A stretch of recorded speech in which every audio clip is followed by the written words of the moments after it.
നീ എന്തൊക്കെ പറഞ്ഞാലും ആത്മാർത്ഥതയുള്ള ഒരു ചെറുപ്പക്കാരനാണ് ഉണ്ണികൃഷ്ണൻ. അയാൾ ഇന്നിവിടെ ഉണ്ടായിരുന്നതുകൊണ്ടല്ലേ ആ പ്രേംശങ്കറിന്റെ തനിനിറം പുറത്തായത്. നിങ്ങളെ മണിയടിച്ച് കമ്പനി കയറി കൂടാനുള്ള അടവല്ല ഇതെന്ന് ആര് കണ്ടു? അങ്ങനെ ഒരു ഉദ്ദേശം അയാൾക്കുണ്ടെന്ന് എനിക്ക് തോന്നുന്നില്ല. ആരെ കുറിച്ച് മുൻ ധാരണകളൊന്നും വേണ്ട. പ്രേംശങ്കറിനെ പോലെ ഇവന്റെ ഉദ്ദേശവും മറ്റെന്തെങ്കിലും ആണെങ്കിലോ? അക്കാര്യത്തിൽ നീ ഉണ്ണികൃഷ്ണനെ സംശയിക്കുകയേ വേണ്ട. അയാളുടെ കല്യാണം ആലോചിച്ച് ഉറപ്പിച്ചു വെച്ചിരിക്കുക. അതുകൊണ്ടല്ലേ ഞാൻ അയാൾക്ക് ഇവിടെ ഇത്തിരി സ്വാതന്ത്ര്യം കൊടുത്തത്. അങ്ങനെ ഓരോ അടവും പറഞ്ഞുകൊണ്ടായിരിക്കും ഇവനൊക്കെ വീട്ടിൽ കയറി പറ്റുന്നത്. ഞാൻ പറയാനുള്ളത് പറഞ്ഞതേ ഉള്ളൂ. ഡാഡി, രാത്രിയിലത്തെ ഗുളിക തീർന്നു. എന്നിട്ടെന്താ പറയാതിരുന്നത്? മരുന്ന് മുടങ്ങിയ അതിന്റെ ഫലം പോവില്ലേ മോളെ? ഒരു നേരം മുടങ്ങിന്ന് വെച്ച് കുഴപ്പമൊന്നുമില്ല ഡാഡി. നാളെ മരുന്ന് വാങ്ങുന്ന കാര്യം മറക്കാതെ തന്നെ ഓർമ്മിപ്പിക്കണം. ഉണ്ണികൃഷ്ണൻ അറിയാമോ, അരുന്ധതിക്ക് 18 തികഞ്ഞപ്പോഴേ ഞാൻ അവളുടെ വിവാഹത്തെ പറ്റി ചിന്തിച്ചു തുടങ്ങിയത്. കഴിഞ്ഞ 4 വർഷമായി അവൾക്ക് പറ്റിയൊരു വരനെ അന്വേഷിച്ച് നടക്കുക ഞാൻ. സമ്പത്തും സൗകര്യമൊക്കെ ഉണ്ടെന്ന് പറഞ്ഞിട്ട് എന്താ കാര്യം? മനസ്സുഖം അനുഭവിക്കാൻ ഒരു യോഗം വേണ്ടേ? എന്താ സാർ? ചൊവ്വാദോഷമുള്ള ജാതകം അവളുടെ. ചൊവ്വാദോഷമുള്ള എന്റെ 1-2 ഫ്രണ്ട്സ് ഉണ്ട്. അവർക്ക് വേണ്ടി ഒന്ന് ആലോചിച്ചാലോ സാർ? ഇതുപോലെ ഓരോരുത്തർ പറയുന്നതിനും പത്രത്തിൽ കാണുന്നതിനൊക്കെ ഞാൻ റെസ്പോണ്ട് ചെയ്യാറുണ്ട്.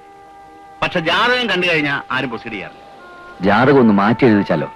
വിവാഹം നടന്നേക്കും, പക്ഷെ എന്റെ മോളുടെ ദുരന്തം ഞാൻ കാണണ്ടേ?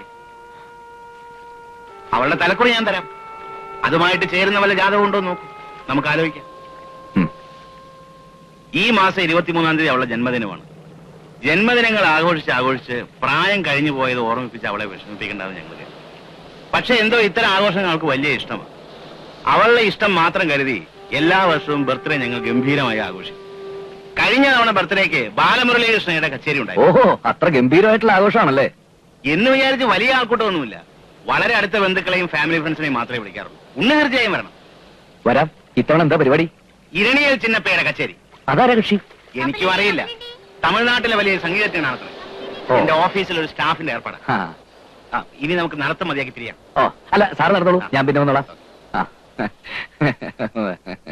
ഇരണിയിൽ ചിന്നപ്പ. അങ്ങനെയാണല്ലേ? മെടുക്ക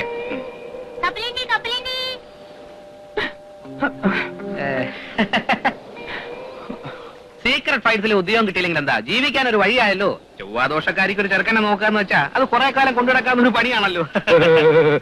ജന്മനാൽ ബുദ്ധിമാനായ ഒരു മനുഷ്യൻ അവന്റെ ബുദ്ധിശക്തി ഉപയോഗിച്ച് കഷ്ടപ്പെട്ട് കണ്ടുപിടിച്ച അമൂല്യമായ രഹസ്യം കപ്പലണ്ടി പിള്ളേർക്ക് നക്കാപ്പിച്ച് കൊടുത്ത് ചോർത്തിയെടുക്കുന്ന മ്ലേച്ഛമായ പ്രവൃത്തി 4-ാം തെലുങ്ക് CID പടങ്ങൾ പോലും ഞാൻ കണ്ടതായിട്ട് ഓർക്കുന്നേയില്ല. കേവലം 4000 രൂപ ശമ്പളം കിട്ടുന്ന ഒരു പണിക്ക് വേണ്ടി ഒരു മനുഷ്യൻ ഇത്ര അധികം അധപ്പതിക്കുന്നതിന്റെ എടാ പട്ടി, എന്നെ ആ കുടുംബത്തിലെ മുഴുവൻ അംഗങ്ങളുടെ മുന്നിൽ വെറുപ്പിച്ചിട്ട് എന്റെ പേരിൽ നീ അതിക്രമിച്ച് കടന്ന് കയറിയില്ലേ? അതുകൊണ്ട് നീ കണ്ടുപിടിക്കുന്ന എല്ലാ രഹസ്യത്തിന്റെ ഓരോ ഓഹരി എനിക്ക് കൂടി അവകാശപ്പെട്ടതാ. അരുന്ധതിക്ക് ചൊവ്വാദോഷമുണ്ട്, അത് ഞാൻ സമ്മതിക്കുന്നു. പക്ഷെ അത് അവളെ സംബന്ധിക്കുന്ന വെറും ലോക്കൽ കമ്മിറ്റി രഹസ്യം മാത്രം. രഹസ്യങ്ങളുടെ പോളിറ്റ് ബ്യൂറോയിലേക്ക് എത്തി നോക്കാൻ നിനക്ക് ഒരിക്കലും കഴിയില്ലടാ. എന്റെ കഴിവ് നിന്റെ കയ്യിലാണ്. അത് താമസിയാതെ നിനക്ക് ഞാൻ ബോധ്യപ്പെടുത്തി തരുന്നുണ്ട്. കുഞ്ഞുങ്ങളെ, സംഭവാമി യുഗേ യുഗേ, സംഭവിക്കേണ്ടത് കാലാകാലങ്ങളിൽ സംഭവിക്കുന്നു. അതെ, CID ഉമ്മൻകോശി. സീക്രട്ട് ഫയൽസിൽ കയറി പറ്റാൻ നിങ്ങളെ പോലെ തറവേല കാണിക്കാതെ തറയിൽ വേല ചെയ്ത് രഹസ്യങ്ങൾ കണ്ടുപിടിക്കുന്ന ഒരു പഴയ MAML-കാരനാണ് ഞാൻ. ഞാൻ നേരത്തെ പറഞ്ഞത് വീണ്ടും ആവർത്തിക്കുന്നു. ഇനി ജോലിക്ക് വേണ്ടി ആരും ഈ കടൽക്കാറ്റ് കൊള്ളണമെന്നില്ല. അന്വേഷണത്തിന്റെ അവസാന ഘട്ടത്തിലാണ് ഞാൻ. ഇനി കൺക്ലൂഷൻ എഴുതി ഒപ്പിട്ടാ മാത്രം മതി. ഇരുവർക്കും സർവനാശം ഭവന്തു.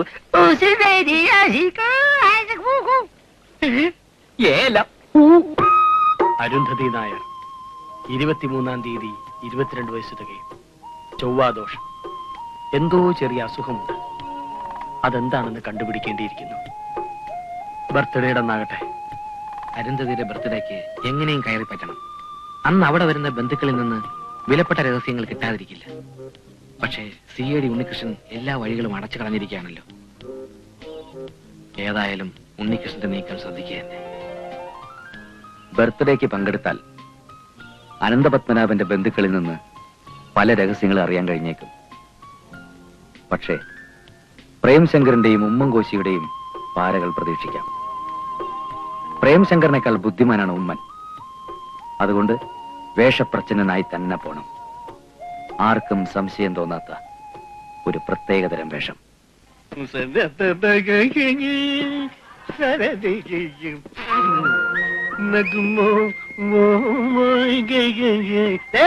പാട്ടുക്കടാ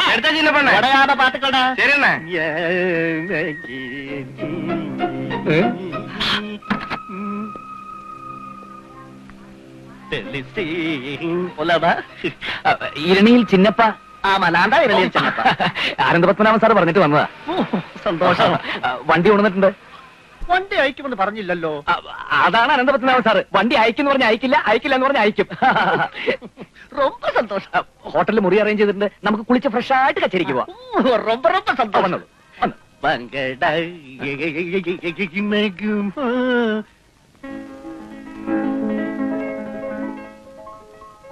Happy birthday to you.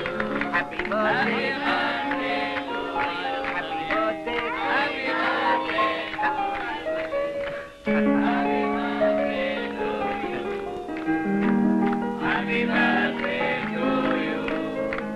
Ramendra, ഇനി കച്ചേരി തുടങ്ങാം. ഓക്കെ ചിന്നപ്പ, ആരംഭിച്ചോളൂ.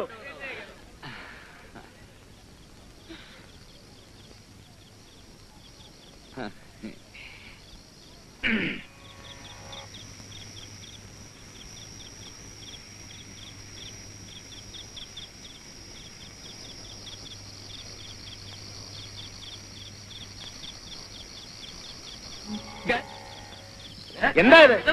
കറണ്ട് പോയോ? ടോർച്ചെടുക്ക, നോക്കട്ടെ നോക്കട്ടെ. ടോർച്ചെവിടെ? അയ്യോ അയ്യോ, അവക്കളല്ലേ ഒറിജിനൽ ഇരണിയൽ ചിന്നപ്പ. അദ്ദേഹമായിരുന്ന ഇപ്പൊ 2 കീർത്തന പാടി കേട്ടിക്കല. എന്താ ഇത്? പിന്നെ ഈ പാടിവരക്കാരാ? அதெல்லாம் எங்களுக்கு தெரியாது சார்.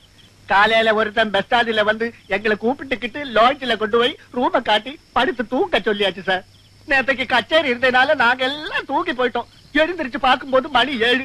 விருதி வச்சு நாங்க வெளியே வர பார்க்கும்போது முறி வெளியில இருந்து பூட்டி இருக்கு சார். அப்புறம் லோட்ஜுக்காரன் வந்து டூப்ளிகேட் சாவி போட்டு திறந்துதான் சார் நாங்க வெளியே வந்தோம். நான் பாடட்டுமா? ഒരു പുല്ലും വേണ്ട ഇവിടെ.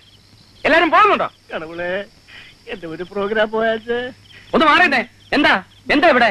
എന്താ സാർ ഇവിടെ പ്രശ്നം? പറയണ സാർ. ഞാനില്ലേ സാർ? എന്താ സാർ? ഒരു വാക്ക് പറഞ്ഞാൽ ഞാൻ ഒന്നും ചെയ്യില്ല. താനിത് എവിടെയായിരുന്നോ? നല്ലൊരു ദിവസമായതുകൊണ്ട് ഞാൻ പുറത്തു പോയി ലൈസൻസ് മാറിച്ച്. എന്തായി ആലോചിച്ചിരിക്കുന്നത്? ഇതെങ്ങനെ വിട്ടാൻ പറ്റത്തില്ല. താങ്കൾ പോലീസിനെ വിളിക്കും. എന്തിനാ ഭാവതരെ പോലീസിനെ വിളിക്കുന്നത്? നിന്ന് മിഴാഞ്ചാതെ ഇനി അങ്ങ് പോ. തറവേല കാണിക്കുകയാണെങ്കിൽ തലേദിവസം പറയണം. എന്ത് പറ്റി സാറേ? ഇതേ വേഷം മറ്റവന്മാർക്ക് കൊടുക്കാൻ തന്നോട് ആര് പറഞ്ഞോടോ? എന്റെ പൊന്ന് സാറേ, ഞാൻ കൊടുത്തതല്ല. സാർ ഇവിടെ വന്ന് ഇത് എടുത്തോണ്ട് പോകുന്നത് അവന്മാര് കണ്ടു. എന്റെ ജീവിതത്തിൽ ഇതേവരെ കേൾക്കാത്ത പുളിച്ച തെറി ആ ഉമ്മച്ചൻ സാർ എന്നെ പറഞ്ഞ്. മറ്റാ സാറാണെങ്കിൽ എന്റെ കൊങ്ങയ്ക്ക് കുത്തിപ്പിടിച്ച് എന്റെ 6ആം വാരിയെല്ലാം ഊരിയെടുക്കുമെന്ന് ഭീഷണിപ്പെടുത്തി. അതുകൊണ്ട് സാറേ ഞാൻ കൊടുത്തത്. പുതിയ വേഷം വല്ലതും വേണം. പുതിയ വേഷം? നിന്റെ ആത്മധൈര്യമില്ലാത്ത അലവലാതി. നിന്റെ കടയിൽ നിന്നുള്ള സാധനം എടുപ്പ് ഇതോടെ കുഞ്ചു. സാർ, കുഞ്ഞെന്നെ വിളിച്ചായിരുന്നോ? ആ വിളിച്ചു. അകത്തേക്ക് വാ. അയ്യോ, എന്ത് ചെയ്യാൻ പോണു? ഒരു പെണ്ണെന്നെ മാനഭംഗപ്പെടുത്തി നാട്ടുകാർ അറിഞ്ഞ് എനിക്ക് നാണക്കട. എന്നെ വിടൂ, ഞാൻ പോട്ടെ. Shut up. Don't talk rubbish. അയ്യോ, ഇരണിയൽ ചിന്നപ്പയുടെ വേഷം കെട്ടി ഇന്നലെ പാട്ട് പാടിയവരെ ഉമ്മച്ചൻ അറിയാമോ? ഇല്ല. അതിലൊരാൾക്ക് ഉമ്മച്ചന്റെ ചായ ഉണ്ടായിരുന്നു. ചിലപ്പോ കാണും. എന്റെ അപ്പച്ചന്റെ സ്വഭാവം അത്ര നല്ലതല്ലായിരുന്നു എന്ന് അമ്മച്ചി കൂടെ കൂടെ പറയാറുണ്ട്. നാട്ടുകാരും പറയാറുണ്ട്. അത് ഉമ്മച്ചനാണോന്ന് അറിയാൻ വേണ്ടി വിളിപ്പിച്ചതാ. അല്ലെന്ന് ഉറപ്പല്ലേ? കുഞ്ഞിന് എന്തെങ്കിലും സംശയം ഉണ്ടോ? ഏയ് ഇല്ല. എന്നാ ഞാൻ പോട്ടെ. ഉമ്മച്ചനെ നിന്നേ. അയ്യോ, ഇതാരുടെ?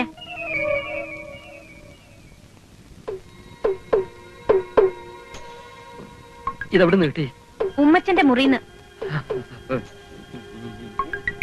ഇനി ഒന്നും ഒളിക്കണ്ട. സത്യം പറഞ്ഞോ, നിങ്ങൾ എന്തിനാ ഇന്നലെ വേഷം മാറി വന്നത്? അത് എന്നോട് പറയാൻ ബുദ്ധിമുട്ടാണെങ്കിൽ വേണ്ട. പോലീസിനെ വിളിക്കാം. അയ്യോ വേണ്ട, എല്ലാം ഞാൻ പറയാം. എന്തിനായിരിക്കും അരുന്ധതി കാണണമെന്ന് പറഞ്ഞത്? ഒരു പക്ഷേ രഹസ്യങ്ങൾ വെളിപ്പെടുത്താൻ വേണ്ടിയായിരിക്കും. യവന്മാരുടെ മുന്നിൽ വെച്ച് പറയാൻ അനുവദിച്ചുകൂടാ. കള്ളി വിളിച്ചതായ കാര്യം യവന്മാരിപ്പോ അറിയണ്ട. അരുന്ധതി വരട്ടെ.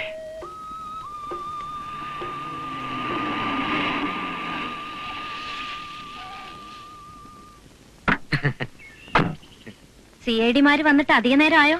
അയ്യോ, ഇതെന്തോന്നു? ക്ഷമിക്കണം, നിങ്ങളൊക്കെ ആരാന്ന് എനിക്ക് മനസ്സിലായി. ഇതെങ്ങനെ? എന്നോട് കളിച്ചാൽ കളി പഠിപ്പിക്കുമെന്ന് ഇപ്പം മനസ്സിലായില്ലേ? അരുന്ധതി നായരെ കുറിച്ചുള്ള അന്വേഷണം എവിടം വരെ ആയി? അരുന്ധതി നായർ 22 വയസ്സ്, അഷ്ടമത്തിൽ ചൊവ്വ. ഇതിൽ കൂടുതലൊന്നും അറിയാൻ കഴിഞ്ഞില്ല അല്ലേ? പെണ്ണിന്റെ മനസ്സ് തുറക്കണമെങ്കിൽ അത് അവള് തന്നെ വിചാരിക്കണം. CID-യോ CBIയോ വിചാരിച്ചിട്ട് ഒരു കാര്യമില്ല. ആക്ഷേപിക്കാൻ വേണ്ടിയാണ് ഇവിടെ വിളിച്ചു വരുന്നത്? അല്ല, സഹായിക്കാൻ. ഞാൻ കാരണം നിങ്ങൾക്ക് ജോലി കിട്ടാതിരിക്കണ്ട. എന്താണ് അറിയേണ്ടത്? ചോദിച്ചോളൂ. അതിങ്ങനെ എല്ലാവരുടെയും മുന്നിൽ വെച്ച് പറഞ്ഞാൽ ശരിയാവത്തില്ല. ആദ്യ റിപ്പോർട്ട് സമർപ്പിക്കുന്ന ആൾക്കാർ ജോലി. അതുകൊണ്ട് ഞാൻ അത് നിങ്ങളുടെ മിടുക്ക് പോലെ ഇരിക്കും. നിങ്ങൾ 3 പേരും എന്റെ പിന്നാലെ കുറെ ചുറ്റിത്തിരിഞ്ഞതല്ലേ. അതുകൊണ്ട് 3 പേരോടുമായിട്ട് എനിക്ക് എന്തെങ്കിലും പറയാനുള്ളൂ. ആദ്യം റിപ്പോർട്ട് സബ്മിറ്റ് ചെയ്യാൻ പറ്റുന്നുള്ള കാര്യത്തിൽ എനിക്ക് ഉറപ്പുണ്ട്. അതുകൊണ്ട് അരുന്ധതിയുടെ തീരുമാനത്തിൽ എനിക്ക് സമ്മതം. അരുന്ധതി നായരെ കുറിച്ചല്ലേ നിങ്ങൾക്ക് അറിയേണ്ടത്? അതെ അതെ അതെ. എന്നാൽ അത് ഞാനല്ല. ഞാൻ രേവതി നായർ. അരുന്ധതി നായർ സഹോദരനോടൊപ്പം അമേരിക്കയിൽ പഠിക്കുന്നു. മാട്രിമോണിയൽ പരസ്യം കണ്ട് ഡാഡി എഴുതിയത് അവൾക്ക് വേണ്ടിയാണ്. കള്ളം. അനന്ത പത്മനാഭൻ സാറിന് ഒരു മകളെ ഉള്ളൂ എന്നാണല്ലോ ഞങ്ങൾക്ക് സീക്രട്ട് ഫയൽസിൽ കിട്ടിയ ഇൻഫർമേഷൻ. അതെ, കൊച്ചച്ഛന് ഒരു മകളെ ഉള്ളൂ. അതാണ് അരുന്ധതി നായർ. കൊച്ചച്ഛനോ? അനന്ത പത്മനാഭൻ എന്റെ കൊച്ചച്ഛനാണ്. അപ്പോ രേവതിയുടെ അച്ഛൻ? എനിക്ക് 8 വയസ്സുള്ളപ്പോൾ എന്റെ മമ്മിയും ഡാഡിയും ഒരു പ്ലെയിൻ ക്രാഷിൽ മരിച്ചുപോയി. കൊച്ചച്ഛനും കുഞ്ഞമ്മയാണ് എന്നെ വളർത്തിയത്.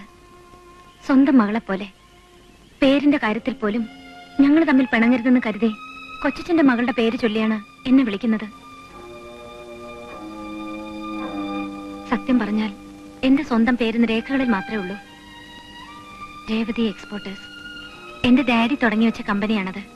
ആ ബോർഡ് വല്ലപ്പോഴും കാണുമ്പോഴാണ് ഞാൻ എന്റെ പേര് ഓർക്കുന്നത് തന്നെ. ഇന്ന് എനിക്കവർ കൊച്ചച്ഛനും കുഞ്ഞമ്മയും അല്ല, എന്റെ ഡാഡി മമ്മിയാണ്. എനിക്കറിയാം. ചൊവ്വാദോഷം മൂലം അരുന്ധതിയുടെ രേവതിയുടെ കല്യാണം നടക്കാത്തതില് അനന്ത സാറിന് വലിയ പ്രയാസമുണ്ട്. ഇല്ല, എന്റെ ജാതകത്തിനൊരു കുഴപ്പമില്ല. ഉമ്മച്ചൻ ഫയലിൽ എഴുതിയില്ലേ എനിക്കെന്തോ ചെറിയ അസുഖം ഉണ്ടെന്ന്? ചെറുതല്ല, മരുന്നുകളുടെ പച്ചയിൽ ജീവിക്കുന്ന രോഗിയാണ് ഞാൻ. അതുകൊണ്ടാണ് SSLC കഴിഞ്ഞപ്പോ എനിക്ക് പഠിത്തം നിർത്തേണ്ടി വന്നത്. വിവാഹം എനിക്ക് വിധിച്ചിട്ടില്ല. ആ വിവരം പുറത്തു പറയാൻ വിഷമമുള്ളതുകൊണ്ടാണ് എനിക്ക് വരുന്ന ആലോചനകൾ ചൊവ്വാദോഷത്തിന്റെ പേരിൽ ഡാഡി ഒഴിവാക്കുന്നത്. മറ്റുള്ളവർ എന്നെ ഒരു രോഗിയായി കാണുന്നത് അദ്ദേഹത്തിന് സഹിക്കാനാവില്ല.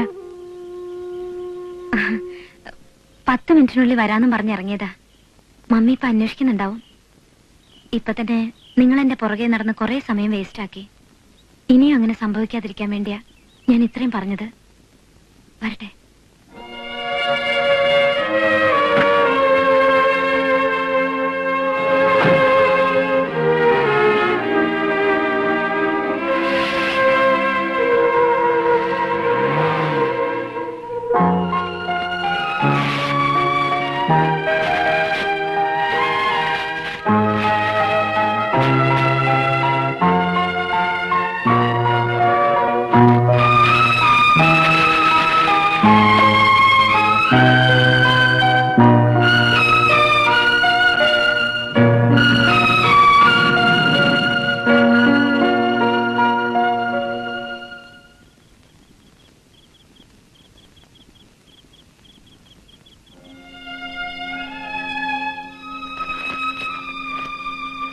ഉമ്മച്ചൻ എങ്ങോട്ടാ? ഞാൻ പോവാ. അന്വേഷണം പൂർത്തിയാക്കാതെ പോവാണോ? നിങ്ങൾ CID-മാരാണെന്നുള്ള കാര്യം ഞാൻ ഡാഡിയോട് പറഞ്ഞിട്ടില്ല. അറിഞ്ഞ എങ്ങനെ പ്രതികരിക്കുന്ന അറിയാൻ വയ്യാത്തോണ്ടാ ഞാൻ പറയാഞ്ഞത്. അമേരിക്കയിലുള്ള അരുന്ധതിയെക്കുറിച്ച് എനിക്കറിയാവുന്നതൊക്കെ ഞാൻ പറഞ്ഞുതരാം. വേണ്ട. ഇന്നലെ വരെ അന്വേഷണത്തിൽ ഒരു ആത്മവിശ്വാസം ഉണ്ടായിരുന്നു. ഇന്നത് പോയി. കുട്ടി ഞങ്ങളെ തോൽപ്പിച്ചു കളഞ്ഞു.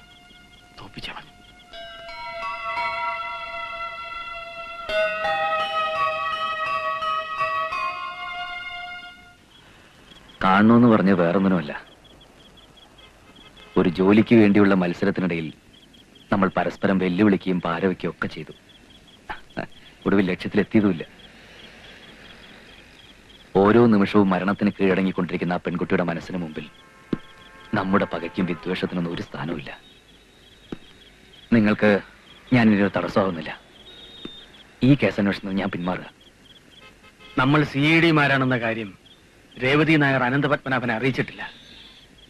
അരുന്ധതി നായരെ പറ്റി അറിയാവുന്ന കാര്യങ്ങൾ പറഞ്ഞുതരാൻ ആ കുട്ടി ഇപ്പോഴും തയ്യാറാണ്. പക്ഷേ ഞാൻ വേണ്ടെന്ന് തീരുമാനിച്ചു. താല്പര്യമുള്ളവർക്ക് അത് ഏറ്റെടുക്കാം. എനിക്കൊരു തീരുമാനത്തിലെത്താൻ പറ്റുന്നില്ല. ഫയലിൽ എഴുതിയ അബദ്ധങ്ങൾ നശിപ്പിച്ചെങ്കിലും രേവതിയെ കുറിച്ചുള്ള വിചാരങ്ങൾ മായുന്നില്ല. അന്വേഷണത്തിന് വേണ്ടി ആയിരുന്നെങ്കിലും അവളുമായിട്ട് നിങ്ങളെക്കാൾ കൂടുതൽ അടുത്തത് ഞാനാണ്. എനിക്ക് അവളെ കൈയൊഴിഞ്ഞിട്ട് പോകാൻ കഴിയുന്നില്ല. നിങ്ങൾ എന്റെ കൂടെ നിൽക്കണം. രേവതിക്ക് എന്ത് അസുഖമാണെന്ന് അറിയണം. അനന്ത പത്മനാഭനുമായിട്ട് വലിയ അടുപ്പത്തിലായതുകൊണ്ട് ഉണ്ണികൃഷ്ണത് പറ്റും. അസുഖത്തിന്റെ പേരറിഞ്ഞിട്ട് എന്ത് പ്രയോജനം? എന്റെ ഒരു മനസ്സമാധാനത്തിന് വേണ്ടിയാ. പ്ലീസ്.